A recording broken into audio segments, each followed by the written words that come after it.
കടവല്ലൂരിൽ നിയന്ത്രണം വിട്ട കാർ പാതയോരത്തെ താഴ്ചയിലേക്ക് മറിഞ്ഞു.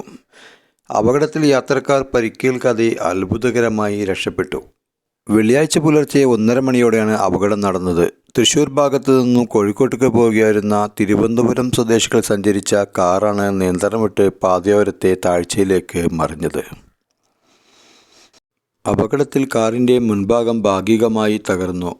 ശബ്ദം കേട്ട് സ്ഥലത്തെത്തിയ പ്രദേശവാസികളും മറ്റു വാഹനങ്ങളിലെ യാത്രക്കാരുമാണ് രക്ഷാപ്രവർത്തനം നടത്തിയത്.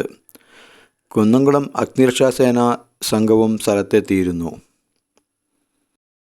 കടവല്ലൂർ അമ്പലം സ്റ്റോപ്പ് കഴിഞ്ഞ് പാടം എത്തുന്നതിന് മുമ്പ് ഉള്ള കൊടും വളവിലാണ് അപകടം സംഭവിച്ചത്. നിയന്ത്രണം വിട്ട കാർ പൂർണ്ണമായും പാടത്തേക്ക് മറിയാതിരുന്നത് വലിയ അപകടം ഒഴിവായി. കുന്നംകുളം പോലീസ് മേൽ നടപടികൾ സ്വീകരിച്ചു.